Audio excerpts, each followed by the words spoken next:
Times of India अखबार ने अपने एक अध्ययन में पाया है कि मेडिकल में जो प्रवेश का स्तर है वो आरक्षण की वजह से नहीं घट रहा है, बल्कि वहां पर कैपिटेशन फी की वजह से मेरिट का स्तर लगातार घट रहा है। टाइम्स ऑफ इंडिया अखबार ने जो डेटा जारी किए हैं उसके मुताबिक देश में लगभग 39,000 सरकारी सीटें हैं और 17,000 मैनेजमेंट और एनआरआई कोटा की सीटें हैं, जहां पर एडमिशन की शर्त मेरिट नहीं बल्कि फीस है। और टाइम्स ऑफ इंडिया की स्टडी ये बताती है कि उसने 57,000 स्टूडेंट्स पर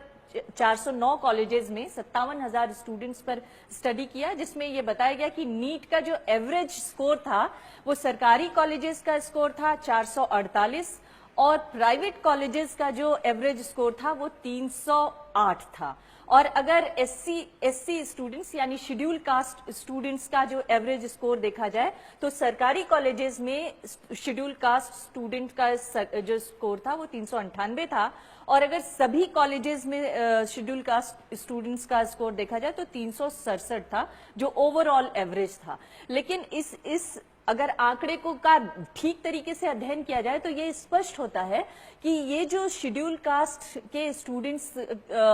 एवरेज ले आ रहे हैं, ये दरअसल जो प्राइवेट कॉलेजेस में कैपिटेशन फी से एडमिशन लेने वाले बच्चे हैं उनसे कहीं ज्यादा अच्छे हैं, क्योंकि जो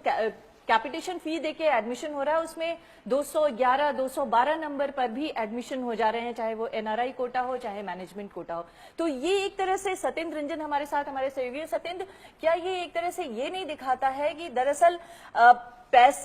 पैसे वालों को सीटें बेचने की वजह से जो मेरिट है और जो गुणवत्ता है मेडिकल की पढ़ाई की वो घट रही है, ना कि आरक्षण इसकी वजह? ये स्टडी आरक्षण के खिलाफ जो पूरा डिस्कोर्स पिछले डिकेड्स में डेवलप किया गया है उसको पंक्चर करता है, क्योंकि उसमें जो मेन उसका लॉजिक यही दिया जाता है कि जो रिजर्वेशन है वो मेरिट के खिलाफ है। उसमें कम मेरिट वाले लोग कम नंबर लाकर चले जाते हैं, लेकिन यह सवाल कभी नहीं उठाया गया कि उसमें बहुत से कम वो नंबर लाने वाले वो लोग भी होते हैं जो सिर्फ पैसे की वजह से दाखिला ले लेते हैं और वो फिर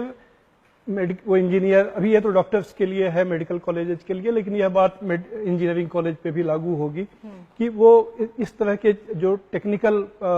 पढ़ाई है उसमें उनको दाखिला मिल जाता है। तो यह जो सवाल इतने समय से ये बात बार बार,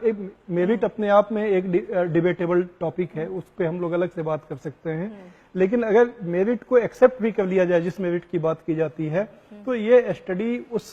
पूरे डिस्कोर्स को पंक्चर कर देती है कि रिजर्वेशन जो है वो एंटी मेरिट है। जी, हमने तो यहाँ तक देखा कि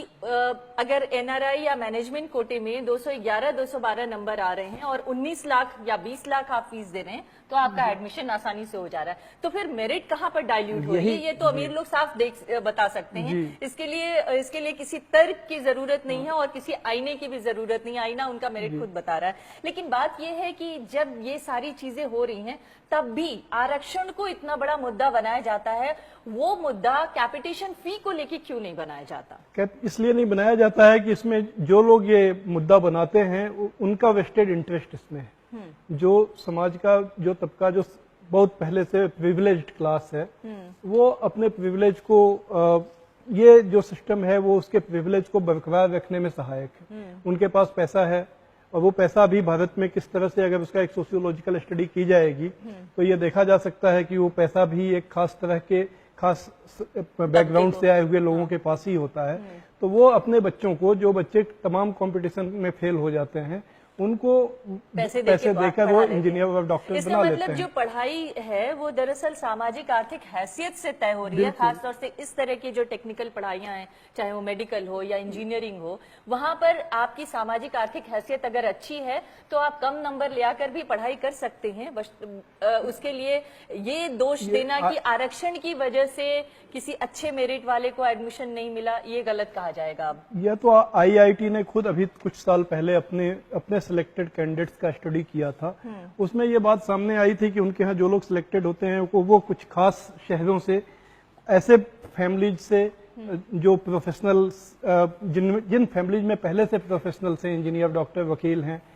मतलब एक जो उनका पारिवारिक बैकग्राउंड है ये बहुत मेजर रोल प्ले करता है। कोचिंग की सुविधा, पढ़ाई की सुविधा, कंप्यूटर की सुविधा जिन बच्चों को मिलती है,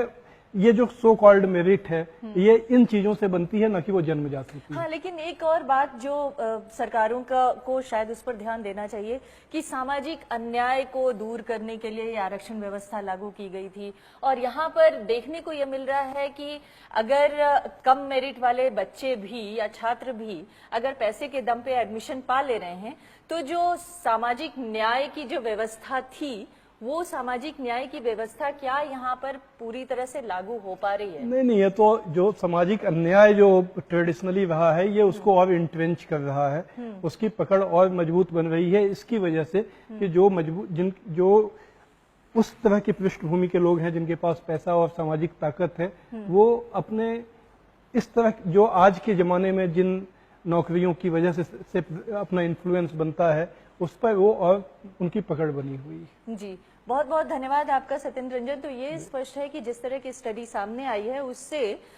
ये कहा जा सकता है कि आरक्षण किसी की मेरिट में बाधा नहीं बन रहा है। यानी अगर शेड्यूल कास्ट, शेड्यूल ट्राइब बच्चे भी अच्छे मेरिट पर एडमिशन पा रहे हैं, कई कई जगहों पे तो हम ये भी देख रहे हैं कि कॉम्पिटिटिव एग्जाम्स में वो क्वालिफाई ही नहीं कर रहे हैं बल्कि टॉप भी कर रहे हैं। तो अगर जब ऐसी स्थिति है तो आरक्षण को दोष देने के बजाय उस सामाजिक आर्थिक पहलू पर ज्यादा गौर करने की जरूरत है, जो सामाजिक आर्थिक पहलू अन्याय की जो दरार है उसको और ज्यादा बढ़ा रही है। बहुत बहुत धन्यवाद आपका। नमस्कार।